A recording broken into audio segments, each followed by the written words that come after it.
你問我知唔知我自己喺度做乜？我淨係知道如果我想做就做得。今時今日仲有邊個講道德？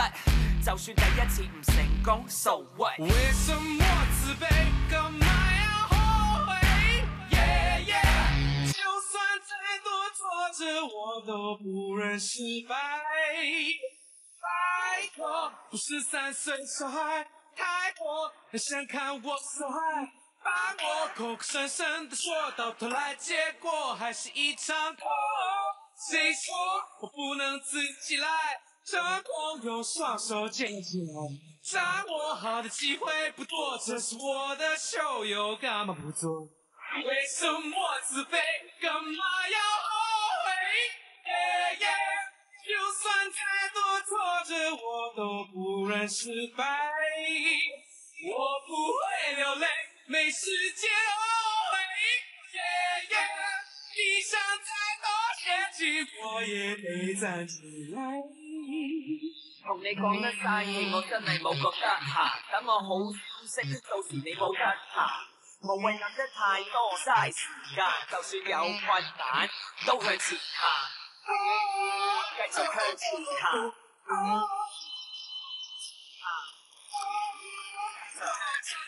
就算有困難，都向前行。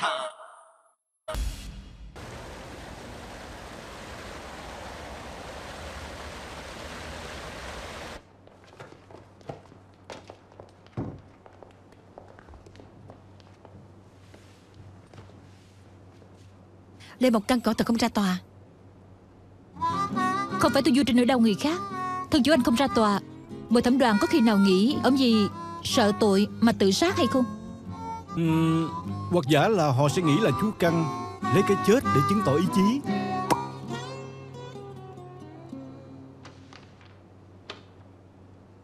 Anh Thường Tuân Xanh, cho hỏi anh cùng nạn nhân Thường Thu Bình có quan hệ gì? Tôi là em trai của nạn nhân. Hai người có phải ở chung không? Phải. Vậy có nghĩa là anh rất rõ sinh hoạt trước khi chết của nạn nhân. Phải. Và anh có thể tường thuật rõ ràng chị anh của ông chủ của cổ là Mã Trừng thật ra có quan hệ gì, và bị cáo thứ hai Trác Nhĩ Đức quấy nhiễu chị anh như thế nào? Chị tôi vốn không có bất cứ quan hệ thân mật gì với ông chủ. Càng không phải người tình của ông ấy. Chỉ là Mã Trừng cứ theo đuổi chị ấy, còn nhiều lần đeo bám bày tỏ tình cảm, nhưng đều bị chị từ chối. Có một lần Mã Trừng gọi chị lấy hồ sơ cho ổng.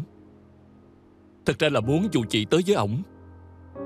Ổng còn mượn rượu hành hung, giở trò sàm sỡ với chị. Chị tôi nói sợ đắc tội với ông chủ, không dám trở mặt, khó khăn lắm mới thoát thân. Sau khi chị rời khỏi, liền lên taxi. Chịu không nổi nên khóc cho tới nhà. Rồi sau đó nó xảy ra chuyện gì? Sau đó bị cáo thứ hai là bà Mã. Bà ấy cho rằng chị tôi có quan hệ với ông chồng của bà, nên hẹn chị ra nói chuyện. Chị tôi muốn giải thích với bà là thực tình không có chuyện này, nhưng bà không tin, còn cho chị tôi tờ chi phiếu, bảo chị hãy nhận lấy rồi rời khỏi chồng của bà. Nhưng chị của tôi vốn không phải bồ nhí của người ta, dĩ nhiên là không nhận. Nào ngờ người đàn bà đó cho là chị tôi giở trò, vô cùng tức giận tát chị tôi một cái. Ngoài việc này ra, bị cáo thứ hai còn làm gì nữa khiến cho anh cảm thấy cổ có động cơ giết chết chị của anh? Mà thấy chị của tôi một mực không chịu nhận thì thường xuyên gọi điện tới quấy nhiễu, còn nói những lời cay độc, thậm chí còn cho người cưỡng hiếp chị nữa. Có lần tôi nhịn không được, nhìn lấy điện thoại nghe. Tôi cảnh cáo bà đừng có gọi tới nữa. Sau đó chị của tôi nhận được rất nhiều thư hăm dọa. Tất cả đều là hình của những cô gái bị giết và rất là khủng khiếp. Chỉ có người đàn bà đó, chỉ có bà mới gửi những tấm hình biến thái đó cho chị của tôi thôi. Những tấm hình mà anh nói có phải là những tấm này không?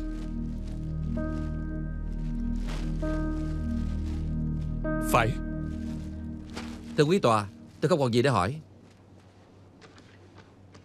Anh Thường Xuân Xanh, những lời tố cáo của anh đối với thân chủ của tôi vừa rồi, bao gồm nạn nhân bị Mã Trừng quấy nhiễu và chuyện cô bị thân chủ của tôi hăm dọa, có chuyện nào là do anh tận mắt chứng kiến hay không? Tôi biết cô muốn nói gì. Cô muốn nói những lời khai của tôi đều không đáng tin. Vậy thì điện thoại quấy nhiễu, thư hăm dọa thì sao?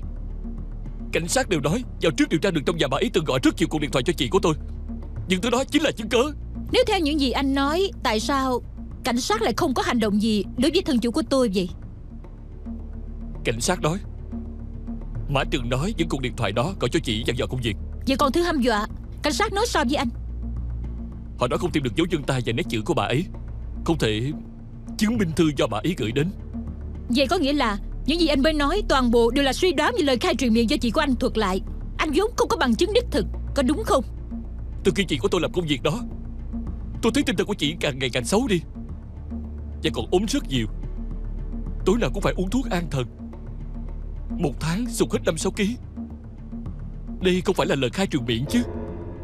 Anh có từng nghĩ người gọi điện và gửi thư hăm dọa chị của anh có thể là cổ không hòa hợp với đồng nghiệp ở công ty, bị người ta loại trừ, hoặc là cổ đắc tội với người ở bên ngoài?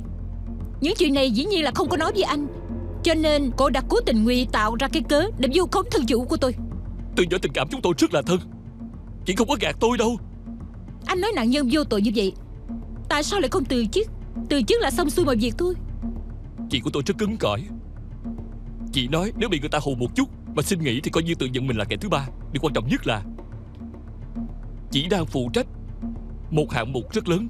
Nếu như hoàn thành thì rất có lợi cho việc tìm việc khác sau này. Cho nên chị muốn chịu đựng làm cho xong rồi mới đi.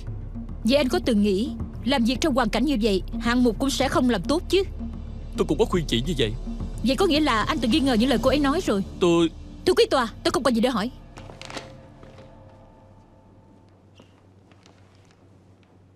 Anh Thường Xuân Xanh, anh vừa nói chuyện về chị anh bị ức hiếp như thế nào. Chỉ bằng anh hãy nói về con người của chị anh đi, để cho quan tòa và bồi thẩm đoàn hiểu sơ qua. Gia đình chúng tôi từ nhỏ rất nghèo. Ba lại mất sớm. Chị phải gánh hết cả nhà, lo cho tôi và má. Chị ấy rất giỏi. Mặc dù phải nuôi gia đình, nhưng vẫn cố gắng học tiếp. Hàng ngày làm mấy công việc. Mỗi ngày chị chỉ ngủ có mấy tiếng, nhưng vẫn lấy được học bổng, học cho tới tốt nghiệp đại học. Sau khi tốt nghiệp đại học thì vào công ty của Mã Trừng làm việc. Chị rất siêng năng làm việc, tối nào cũng tăng ca, với hy vọng được thăng chức tăng lương, cho tôi đi du học nước ngoài. Từ đầu đến cuối, chị tôi chỉ muốn tự được làm tốt công việc, chưa từng nghĩ sẽ bán mình. Cho dù Mã Trừng tặng túi xách hiệu, xe xịn nhà lớn, chị đều từ chối. Anh vừa nói anh từng khuyên cổ bỏ đi hạng mục đó, bỏ đi công việc. Vậy chị anh nói thế nào? Chị ấy nói hạng mục đó còn nửa tháng nữa là xong. Chỉ cần chịu đựng thêm nửa tháng thì sẽ trời quang mây tạnh. Không ngờ chị không đợi được ngày đó.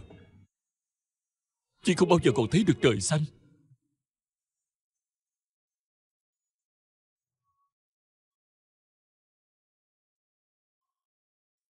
Thưa quý tòa, tôi không còn gì để hỏi.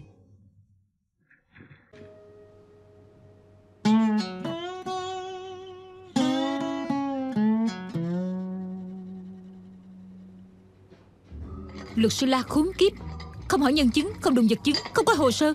Chị có biết giở trò, chơi trò lấy tình cảm có phải không? Để được đồng tình chứ gì. Khoảnh khắc Từ Xuân Xanh nói chị ảnh không bao giờ còn được nhìn thấy trời xanh, đúng là làm cho người ta nghe đau lòng thấy rơi lệ luôn vậy đó. Còn Từ Thư Bình nữa, rất giống với tình cảnh của chị. Đều nghèo, đều mất cha từ nhỏ, đều là học sinh nghèo, cũng là muốn tự nhờ sức mình mà làm nên sự nghiệp. Nhưng chị thì khác, tu thành chính quả đang ở đây ăn bò bít tết. Còn cô ấy thì chỉ được ăn nhang đèn chứ gì. Đây chỉ là lời phiến diện của một mình Thường Xuân Xanh thôi, chưa chắc là sự thật. Sao em dễ nghiêng qua giúp người ta, đứng bên người ta vậy? Em đứng về phía người ta. Vừa rồi ở trong tòa em nghe rõ ràng chị thở dài đó. Em có hiểu hay không? Tên công nhân xây dựng đó đã làm cho bồi thẩm đoàn rưng rưng nước mắt rồi. Nếu ngay cả chúng ta cũng không giữ vững lập trường, giữ chặt khí thế, thì vụ này coi như là xong đó. Luật sư La, lâu rồi không gặp. Anh Men thì khá rồi, được thăng làm giám đốc hả? Nhờ được người trong ngành các anh để mặc ủng hộ thôi. Cũng là chỗ gần cửa sổ cũ, có đúng không? Trí nhớ tốt. Bên này. Cảm ơn. Xin chào. Chào. Chào. Chà, biến mất lâu như vậy, cuối cùng cũng chịu hiện thân rồi hả? Phải rồi, tôi sẽ về mà. Hả? Cơm thèm 7 năm, không về 7 năm. Vừa về là nhớ bít tết tại đây. Mà nói thiệt đi, Biến mất lâu như vậy, thật ra đi đâu vậy chứ? Biến mất lâu như vậy á, dĩ nhiên là từng lên thiên đàng, từng xuống địa ngục rồi. Đi du lịch vòng quanh thế giới chứ gì. Tóm lại là 7 châu lớn, 5 đại dương đều đi hết. Tuyệt đối là không ở lại Hồng Kông, để khỏi phải gặp kẻ thù đó mà. Giỏi lắm. Nổ lớn như xưa. vậy, rạp vẽ làm bộ thần bí. Có ai thèm để ý ảnh 7 năm qua đi đâu và làm gì chứ?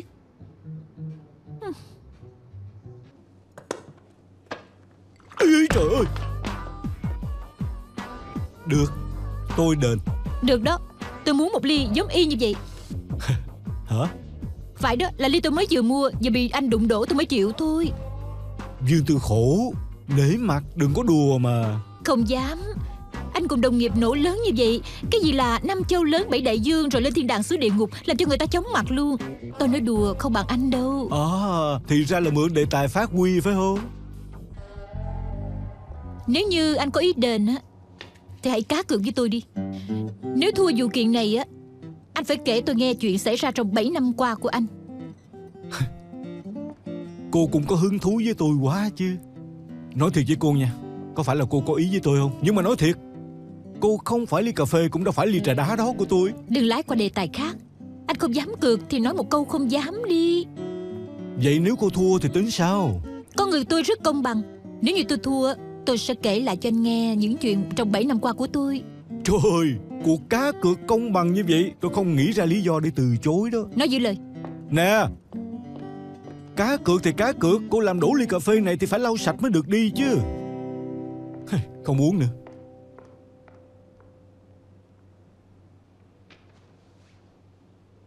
Bị cáo thứ hai, bà nhìn nhận thế nào về mối quan hệ giữa chồng bà và nạn nhân? Lẽ ra tôi rất tin tưởng chồng mình, nhưng báo chí thường hay đăng tin đồn về anh ấy lắm. Xem nhiều rồi, trong lòng cũng không được yên. Hôm đó tôi lại thấy một cô gái quần áo xộc xệch lén la lén lút đi ra, cho nên tôi khẳng định cô gái đó là hồ ly tinh. Vậy tiếp theo bà làm sao? Tôi hẹn nạn nhân ra gặp mặt, cho cổ một số tiền, mong cổ đừng đeo bám chồng tôi nữa. Nhưng mà không ngờ cổ không chịu, còn nói tôi là người dạ nhăn nheo, không đấu lại cổ. Cổ nói cổ vốn không tham tiền của anh ấy. Thứ cổ muốn là anh mã ly dị với tôi, thay vào chỗ của tôi. Bị cáo thứ nhất nói muốn ra mặt giùm bà. Ông ấy có nói rõ là sẽ ra mặt giùm bà thế nào hay không? Vậy thì không. Tôi đã nói ông ấy đừng có làm bậy rồi. Nhưng mà nào ngờ hôm sau tôi muốn đi xe, nhưng không tìm được ông ấy. Tôi gọi hỏi ông ấy đang ở đâu. Ông ấy nói là đang dạy cho nạn nhân một bài học. Lúc đó nghe xong tôi giật cả mình. Tôi biểu ông ấy hãy thả nạn nhân đi, nhưng mà chú Căn nói không để cho nạn nhân đê tiện như vậy. Nói để cổ trên đời chỉ làm hại người hại bạn. Tôi thật không ngờ chú Căn lại giết người. Vậy có nghĩa là bị cáo thứ nhất vì ngu trung tự ý giết người, còn bà trước đó lại không hề biết gì. Phải. Vậy bà có nghĩ Lê Một Căn tự sát trong trại tạm giam có phải vì không chịu nổi lương tâm cắn rứt mà sợ tội tự sát không? Thưa quý tòa, tôi phản đối luật sư của bị cáo thứ hai đưa ra suy đoán vô lý làm lạc hướng bồi thẩm đoàn. Thưa quý tòa, tôi không còn gì để hỏi.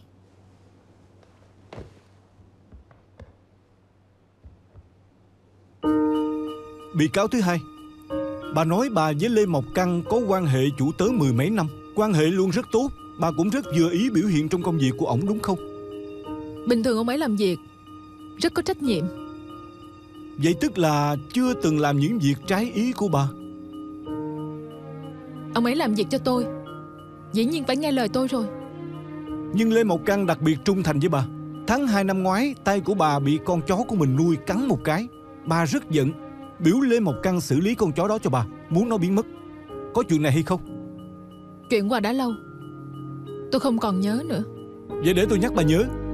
Lúc đó Lê Mộc Căn tưởng bà muốn đem con chó cho người ta, nào ngờ là bà biểu ổng giết con chó đó. Bà nói ngay cả chủ nhân nó cũng cắn, không chết cũng vô ích.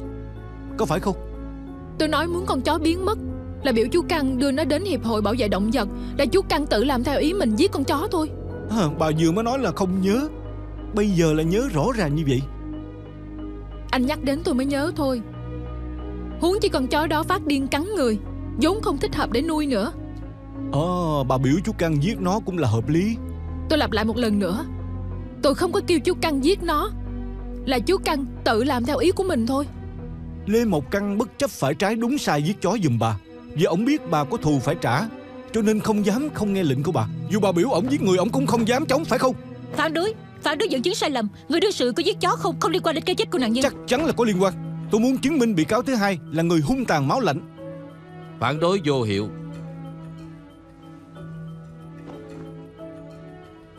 Là bà biểu chú Căn giết người có đúng không? Tôi không có. Bà có. Nếu bị cáo thứ nhất có ý giết người từ trước, sao ổng lại lái xe đợi dưới lầu nơi làm việc của nạn nhân để cho nhiều người nhìn thấy ổng đón nạn nhân đi? Ban đầu ổng chỉ muốn hù dọa nạn nhân, nhưng mà bà gọi điện không ngừng ép ông ta phải giết nạn nhân, đúng không? Có lẽ ông ta đến hiện trường mới thình lình đổi ý định giết cổ thì sao? Tôi không phải là ông ấy, sao tôi biết ông ấy nghĩ gì? Tóm lại là tôi gọi điện nói ổng đừng có giết người, không phải là tôi kêu ổng giết người. Tôi không có kêu ổng giết người đâu. Lê Mộc Căn tự sát trong trại tạm giam, ngoài sợ tội ra, khả năng lớn nhất là ổng không thể đối mặt với người chủ chuyên quyền bá đạo như bà. Ông ấy muốn chỉ tội bà theo lương tâm, nhưng mà không vượt qua được nỗi sợ trong lòng, cho nên nhất thời bế tắc chết để giải quyết. Bà nghĩ cách suy luận như vậy có khả thi không? Phản đối. Vấn đề mang tính giả thiết, tôi đại diện thân chủ từ chối trả lời. Thưa quý tòa, tôi không còn gì để hỏi. Hôm nay đến đây tạm ngưng, buổi sau xét tiếp.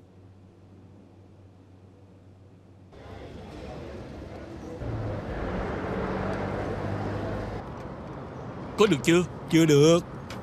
Nè, cẩn thận đó nha. Bây giờ thì sao? Đỡ hơn. Thử qua phải một chút, qua trái một chút đi. Vậy thì sao? Vậy thì sao? Nè nè, đừng đi ra trước, trọng tâm dẫn chút. Đẩy ra trước một chút, ra sau một chút. Nè, Này, nói rõ chút đi. nguy hiểm lắm đó. Vậy thì sao? Trọng tâm của chân phải Nè, đi ra sau, tôi nè. kéo không nổi đâu. Nè, nè, nè, nè. Ê trời ơi, nè. Muốn sao hả? Muốn tôi chết lắm phải không? Dây nịt anh thắt không chặt thôi. Nè, tạm thời không làm nữa. Nè. Anh à, chú Căn muốn chết thì không chết được. Nếu như anh lên đây vì chỉnh anten mà té chết, anh nói có mắc cười không? Chú Căn tự sát, Dương Tư Khổ nói là ổng sợ tội, nó mà té chết vậy thì là đáng chết rồi. Cũng hết cách. Chú Căn không chỉ chứng bà Mã ngoài tòa để người ta chu khống thôi. Chưa gì đã chịu thua rồi. Không giống cậu nha Đinh. Anh còn dám xuất hiện? Biểu anh trai chú Căn có điểm gì yếu bị người ta nắm phải bị khống chế. Anh tra được gì rồi? Mấy cậu không mở rộng tầm nhìn, dĩ nhiên là không có tin gì rồi. Tôi thì khác, cái gì cũng biết, tin tức nhiều vô kể. Không mắc cười hả? Không mắc cười thì nói đây. Tôi đã tra sổ xuất nhập cảnh của bà ấy, thì ra thím Căn vốn không có ở dưới quê, bà ấy luôn ở Hồng Kông. Hả? Chú Căn sao lại nói dối là thím Căn bị bệnh, để chúng tôi đừng về quê, đừng làm phiền bà ấy. Nè, cũng vì bà ấy bị bệnh cho nên ở lại Hồng Kông chữa bệnh. Vừa vào bệnh viện thì không ra được nữa.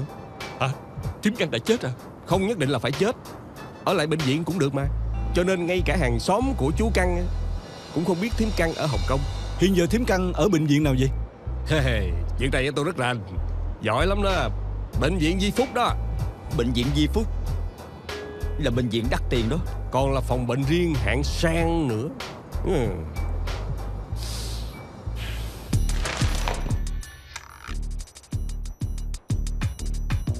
Anh chơi lớn vậy sao? Phải cắt đi điểm yếu của chú Căn, ổng mới có thể yên tâm chỉ tội bà Mã. Dù có thế nào thì cũng phải mạo hiểm một phen.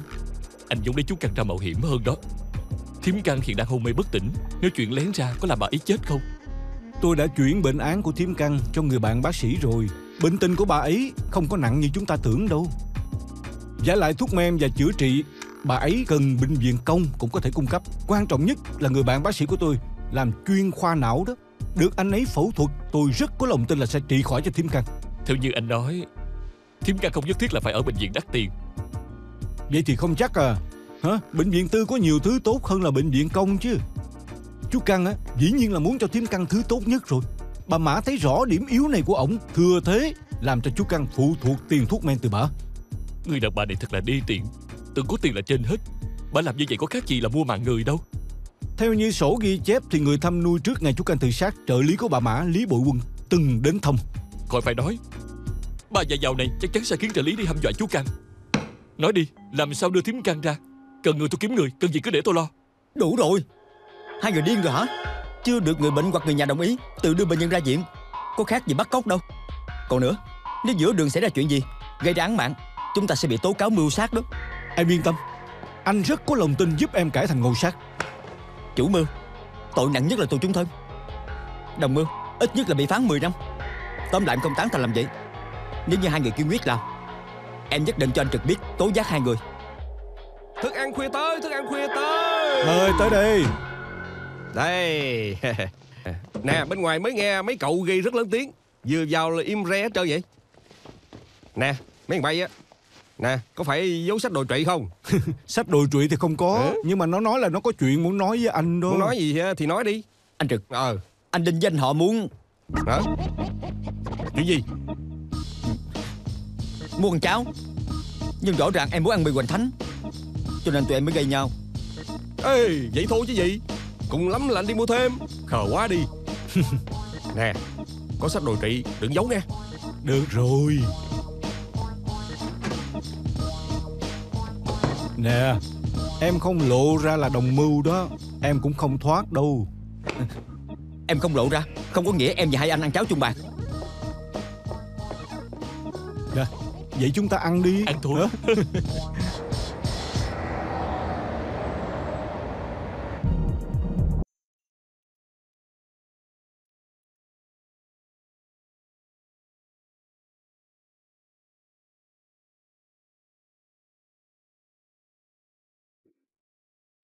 Thật là ngại quá, thấy cô buồn vậy á, tìm người tới thăm cô đi.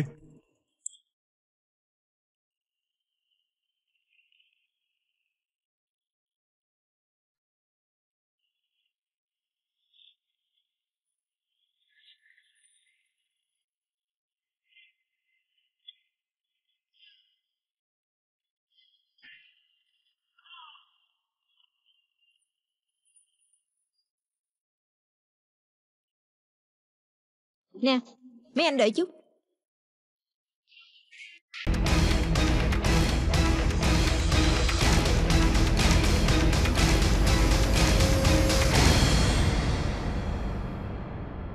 Anh làm rớt thẻ kìa. Cảm ơn. Dạ, vừa rồi thật là nguy hiểm. Y tá lúc nãy có ý nhắc anh thôi, cổ là nội ứng của tôi đó. Nội ứng? Trước đây ra tòa, cổ cũng có mang ơn tôi. Hèn gì đi ra suôn sẻ như vậy. Câu này đợi thím Căng tới được bệnh viện công rồi mới nói.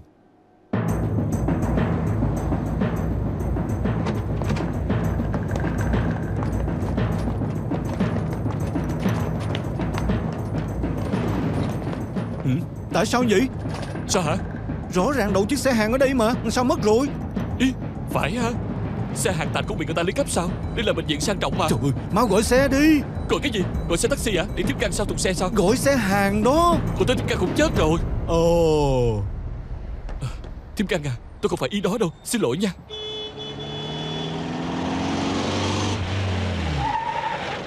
Lên xe đi. Em họ. Không phải cậu nói không ăn cháo chung bàn với chúng tôi sao? Bình thường ăn cơm, có lần nào không phải hai anh ăn xong là phủi đít đi trước, để lại em thu dọn chứ. Còn anh nữa, bảo vệ nó theo sát, xem chút khóa xe lại luôn. Mai mà em còn chuyện xe cua, còn cười nữa. Lên xe đi.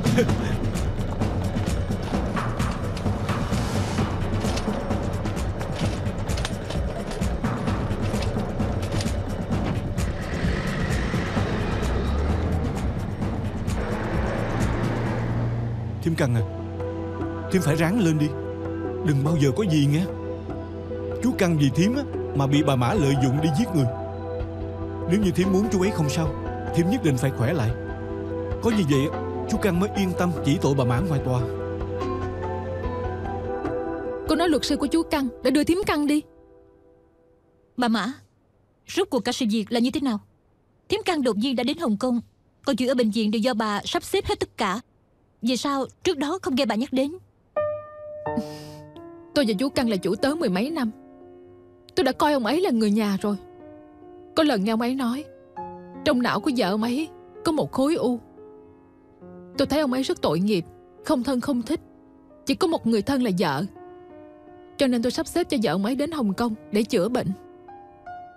Hay vì chú Căng cứ nói bà có ơn với ổng, thì sao là nói chuyện này à? Thật ra đây chẳng qua chỉ là ân huệ nhỏ, tôi cũng không muốn nhắc đến. Chỉ có chú Căn lúc nào cũng nghĩ mình đã nợ tôi, cho nên chủ động ra mặt trả thù cô gái đó giùm cho tôi thôi. Ai ngờ lại gây ra án mạng. Nhưng bây giờ chú Căn tố cáo bà là chủ mưu phía sau, ép ông ấy giết người. Bà còn trị bệnh cho vợ của ổng nữa.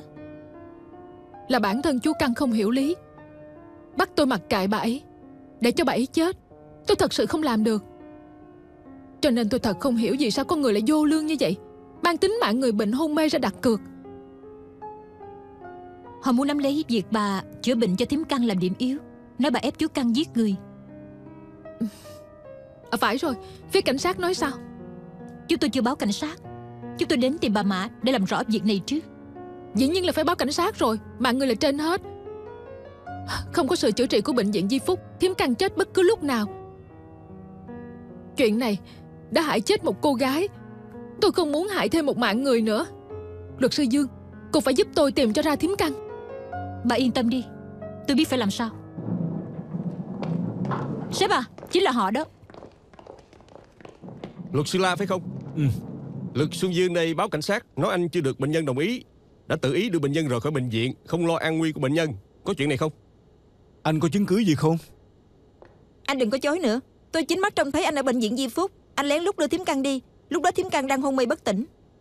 Nhân chứng đã ở đây. Lát nữa còn có vật chứng, chính là thím Căn sẽ đủ chứng cứ tố cáo các người bắt cóc. Ê, nè, bác sĩ đang kiểm tra cho thím Căn, mọi người không được vào. Sao hả? Muốn kéo dài thời gian à? Văn kiện này là hồ sơ nhập viện của chú Căn ký, trong đó ghi rất rõ ràng. Nếu thím Căn có tình hình nguy cấp, ngoài tìm chú Căn ra thì phải tìm bà Mã. Tôi là người được bà Mã ủy thác đưa thím Căn về bệnh viện Di Phúc. Bà Mã không phải là người thân của thím Căn. Ngoài chú Căn ra, không ai có thể đưa thím Căn ra khỏi bệnh viện được. Cảnh sát đang ở đây, không đến lượt mấy anh nói không được. Thật ngại quá, mấy anh không được đưa thím Căn đi, bởi vì như vậy sẽ làm ảnh hưởng đến vụ án của chú Căn. Đoán trước là mấy người sẽ đem việc bà Mã chữa bệnh cho thím Căn để giở trò mà. Đê tiện. Đây là bệnh viện, cô ồn ào vậy ảnh hưởng tới bệnh nhân đó. Sếp làm việc đi. Cô có cho chúng tôi cơ hội làm việc sao? Bác sĩ, bệnh nhân trong đó có phải do hai anh này đưa đến không vậy? Phải. Vậy bệnh nhân này là vợ của Lê Mộc Căn phải không? Chuyện này thì không rõ. Là tôi là vợ của Lê Mộc Căn đây sếp à. Xin lỗi luật sư La, tôi đã hỏi thím Căn, bà nói là tự bà yêu cầu mấy anh đưa bà ấy xuất viện. Tôi nghĩ chỉ là hiểu lầm. Không sao đâu. Nhưng bệnh viện Di Phúc... Thôi được rồi, chúng tôi sẽ làm bù thủ tục xuất viện của thím Căn ở bệnh viện. Giao hết cho chúng tôi làm vậy. Rất vui lòng.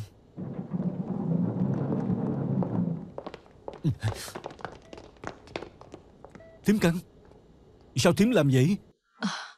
Cậu cũng nhớ lúc nãy ở trên xe cứu thương, cậu đã nói rất nhiều với tôi hay sao vậy? Không phải là thím bị hôn mê sao? Thím nghe hết rồi à? Mơ mơ hồ hồ thôi mà. Khi tôi nghe anh Căn gì tôi mà đi giết người, ở trong đầu của tôi luôn không ngừng vang lên một câu nói là tôi nhất định phải cứu anh Căn. Tôi nhất định phải cứu anh Căn. Trong đầu tôi không ngừng nghĩ tới ổng. Thậm chí tôi nghĩ đến cảnh ông ở tù. Vừa nghĩ tới đó thì tôi liền giật mình tỉnh lại. Vậy sau khi thím tỉnh lại đã nghe hết những gì chúng tôi nói sao? Thím Căn, cũng may mà thím tỉnh dậy kịp thời, bằng không tụi tôi rắc rối to, không biết tính sao nữa. Tôi rất nhớ anh Căn. Cậu sắp xếp cho tôi đi gặp ổng đi được không vậy? Tôi nghĩ là chú Căn cũng rất nhớ thím. Tóm lại chỉ cần sức khỏe của thím cho phép, tôi sẽ sắp xếp cho hai người gặp mặt ngay. Thím yên tâm đi. Hả?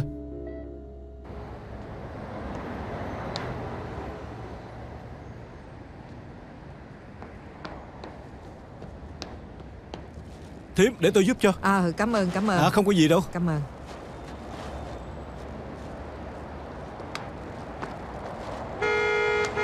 Trời ơi! Trời ơi! Muốn lấy mạng hả? Luật sư La, tôi tưởng anh chưa lấy mạng người khác ra cược chứ. Thì ra ngay cả mạng của anh cũng không cần nữa. Chạy ra đường lung tung vậy. Tôi lượm cam cho bà thím đó thôi, không có biết thương hại gì hết á. Muốn đụng chết tôi hay sao? Không có dễ vậy đâu. Cảm ơn. Không có gì. Cảm ơn. Hôm nay anh may mắn thôi. Nếu thím Căn vì anh mà có chuyện gì bất trắc, anh có yên lòng hay không? Nếu như thím Căn bị cô đưa về bệnh viện Di Phú, cuối cùng bị người ta hại chết, thì cô có yên lòng hay không? Anh là luật sư, phải biết là không có bằng chứng thì không được ngâm máu phun người nha. Chú Căn tố cáo bà Mã, nhưng mà bà Mã còn bỏ tiền chữa trị cho vợ ổng. Cô không thấy hoang đường và trái với nhân tính sao? Trên đời này có câu lấy dạ tiểu nhân để đo lòng quân tử.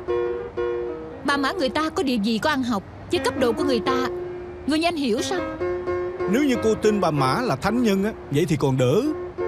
Nhưng mà nếu cô rõ biết bà Mã có vấn đề, còn vì thắng kiện mà tự gạt người gạt mình, vậy thì tôi không có gì để nói rồi.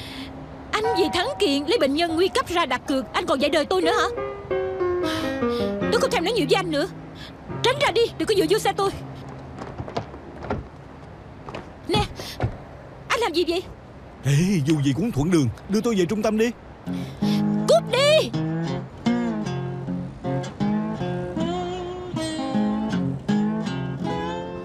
Đây là canh ốc heo nấu với chuẩn Sơn Từ. Tôi cố ý hầm cho thím Căn uống. Tôi hầm cả ngày trời đó. Tôi thì nấu nước hạnh đào là tôi chính tay mài đó. Tôi có mua hoạt não tố của Đức cho thím Căn, người ta nói rất là bổ não. Của tôi làm từ Pháp đó. Của tôi là thuốc đại bổ. Ê, mọi người thật là nhiệt tình, vừa Trung vừa Tây nhiều thứ quá. Thím Căn chắc chắn là rất cảm động đó. Vậy thì tốt quá. Tốt lắm. Thật ngại quá chú thím. Những thứ này không thích hợp cho người bệnh uống đâu. Ốc heo, cholesterol rất cao. Còn nước hạnh đào này lượng đường rất cao, lại có chất béo bảo hòa. Còn thuốc của mấy thím đây không được uống bậy bạ đâu, vốn không có căn cứ y học. Được đó. Em đừng có tạt nước lạnh vào mọi người chứ. Không phải đâu anh à. Vì thím Căn đang uống thuốc bệnh viện cho nên nhất định phải ăn kiêng. Trời ơi, vậy uống hết tâm ý của mọi người rồi. Ây trời, trời ơi, Sao đầu vậy? tôi nhức quá. Sao vậy? Có lẽ gần đây vì vụ án của chú Căn mà động não quá nhiều. Vậy sao? Nè, mọi người yên tâm, những thứ này tôi sẽ tặng cho mấy chú bác sống côi cút. Mọi người đợi tình trạng của thím Căn khỏe hơn, đi thăm cũng chưa muộn mà. Được. Tôi cũng được xem là côi cút mà. Anh là người già sao? Cô chú đã đến đây, hay là viết một tấm thiệp tâm ý cho chú thím Căn đi được không? Được đó. Qua ký tên cái đã. Nè Sơn. Đây. Thật ngại quá hả Lucilla? Thử chút có được không? Anh ngoan đi.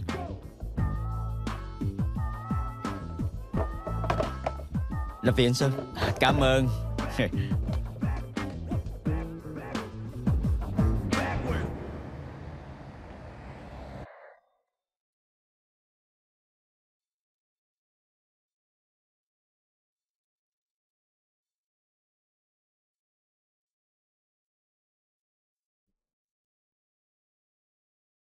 Ông đã tiêu tụy rất nhiều rồi. Tôi không sao đâu. Bà đừng có lo. Ông không sao thì ông đừng có tự sát.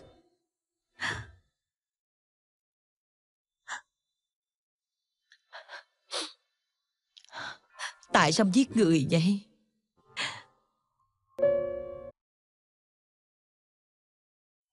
Có phải là gì?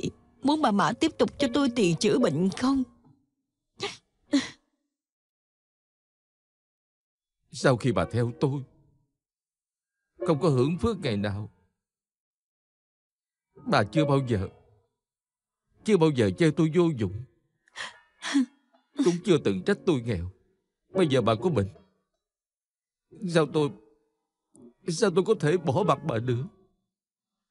Ông có từng nghĩ là nếu như bị phán mưu sát, chúng ta suốt đời cũng không được gặp mặt? Nếu ông ngồi tù chung thân, một mình tôi ở bên ngoài thì còn ý nghĩa gì nữa chứ? Cho dù ông cho tôi bác sĩ giỏi nhất, bệnh viện mắc tiền nhất, cũng vô ích thôi. Tôi cũng muốn chỉ có một mình sống tiếp mà thiếu ông. Bà phải sống tiếp. Bà phải sống.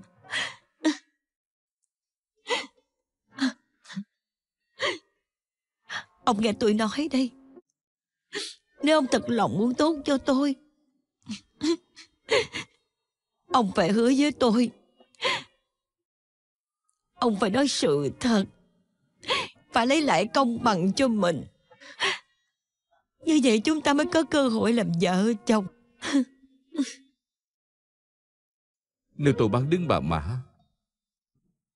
lỡ như bệnh của bà có biến cố gì, tôi thật tình không có tiền đưa bà đến bệnh viện Di Phúc. Ông ơi, người đàn bà như bà Mã lợi dụng tôi ép ông giết người. Nói cách khác thì chính là tôi cũng có phần hại chết cô gái đó. Quan trọng nhất là tôi cũng có phần hại luôn ông. Ông biểu tôi làm sao còn dám nhận tiền của bà ấy chữa bệnh chứ. Ông phải hứa với tôi ra tòa nói sự thật.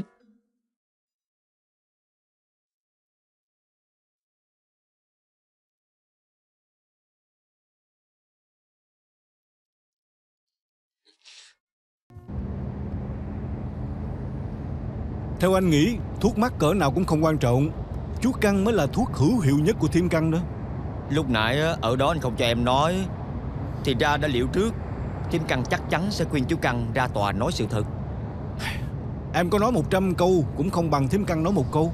Luật sư thật tình kiếm sống bằng cái miệng, nhưng là luật sư giỏi á thì càng phải biết im lặng. Cho dù chú Căn chịu ra tòa làm chứng, nhưng khẩu cung của ông trái ngược như vậy. Cơ hội bồi thẩm đoàn tin chỉ có một nửa. Không có kế hay gì hết. Không có kế hay thì nghĩ kế khác vậy. Anh họ, anh có kế hay gì? Vừa mới nói rồi, luật sư giỏi á là phải biết im lặng. Còn hỏi nhiều vậy.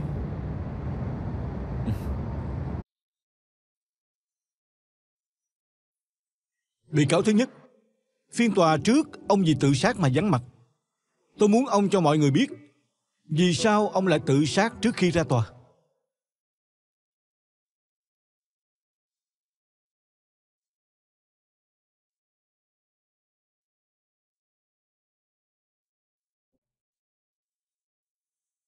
Tôi đã giết người. Trong lòng bất an, tôi cứ nghĩ đến cô gái đó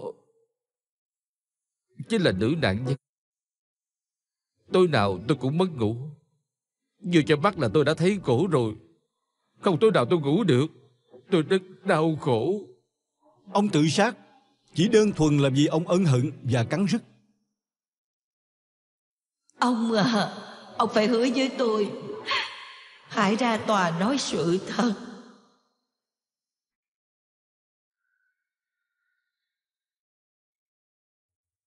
Với lại hôm đó trợ lý bà Mã là Lý Bội Quân, cô đến tìm tôi.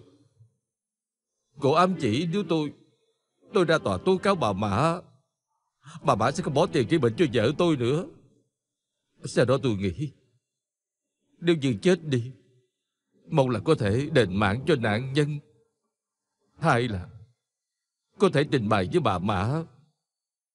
Cho nên tôi đã quyết định tự sát.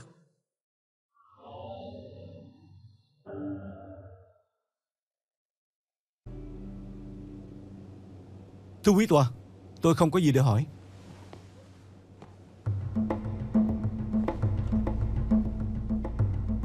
Bị cáo thứ nhất, vào 3 năm trước, có phải ông từng đụng hư xe của bị cáo thứ hai hay không? Phải. Trong tai nạn lần đó, ông báo là bị người lái xe không có trách nhiệm đụng phải, sau đó không nhận tội bỏ chạy, có đúng không? Thật ra người không chịu trách nhiệm là ông. Rõ ràng ông bất cẩn lái xe đụng phải cột đèn. Ông sợ bà Mã phạt, cho nên nói dối để bịa ra chuyện chối bỏ trách nhiệm, có phải không? Sau đó bà Mã vạch trần lời nói dối của ông. Bà Mã không những không trách ông, còn không truy cứu đòi tiền bồi thường hư xe, có phải không? Có phải không? Phải. Từ đó chứng minh bị cáo thứ nhất là người khi làm việc có lỗi, chỉ biết tìm lý do đùn đẩy trách nhiệm. Việc giết người lần này cũng như vậy thôi. Ông tố cáo bị cáo thứ hai sai khiến ông chỉ là muốn giảm nhẹ tội danh, có phải không? Không phải. Đúng là hôm đó bà Mã gọi điện thoại đến kêu tôi giết chết cô gái đó. Hôm đó ông cũng nói là chiếc xe bị người ta đụng mà. Thưa quý tòa, tôi không có gì để hỏi.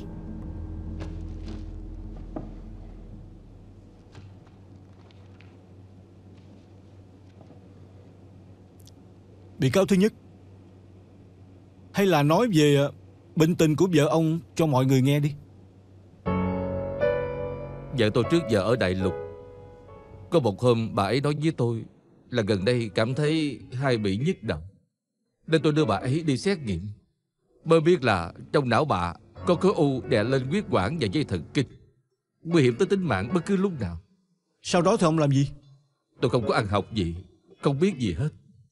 Bà xã xảy ra chuyện lớn như vậy, Tôi cũng không biết làm sao, nên tôi mới đi hỏi bà Mã. Bà Mã là người rất tốt. Bà nói có thể giúp tôi, biểu tôi cứ đón vợ qua. Sau đó bà Mã bỏ tiền bỏ sức sắp xếp chuyên gia khoa não chữa trị cho vợ của tôi, còn sắp xếp cho vợ của tôi vào bệnh viện tư nhân.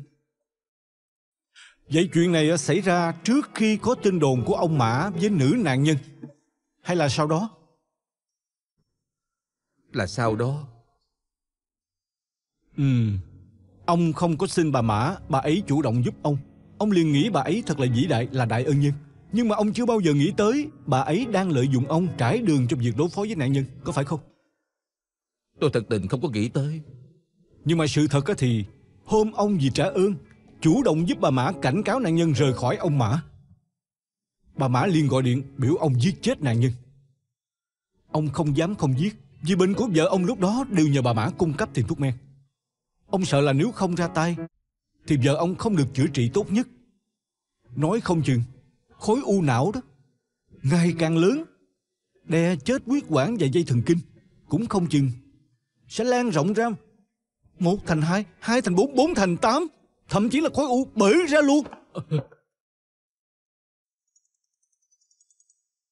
Luật sư bên viện. Xin lỗi quý tòa, tôi không có khóa máy. Làm gì bác sĩ nói bệnh tình của thím Căn rất là vô chừng. Tôi sợ bà ấy có... Chà, có chết rồi cũng không biết có phải điện thoại bệnh viện gọi đến không. Bà Mã, tôi xin bà hãy cứu vợ tôi. Bị cáo thứ nhất, hãy kiềm chế cảm xúc của ông đi. Bà Mã, tôi xin bà đó bà Mã. Cảnh sát, tôi đã vu khống bà. Bà Mã, ông bình tĩnh lại đi. Là tôi đó không đúng. Tôi đổ oan cho bà.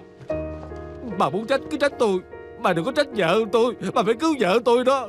Các vị bồi thẩm đoàn, các vị bồi thẩm đoàn, tôi đã nhận tội là tôi giết người. Bà Mã không có gọi điện thoại cho tôi, không có liên quan tới bà ấy không biết gì hết. Mấy ông phán tội tôi đi. Bà Mã, tôi xin bà đó bà Mã. Tôi xin bà Mã. Bà phải cứu vợ tôi bà Mã. Tôi xin bà. Tôi xin bà Mã. Bà Mã, tôi xin bà hãy cứu vợ tôi đi bà Mã. Tôi xin bà Mã. Tôi xin bà.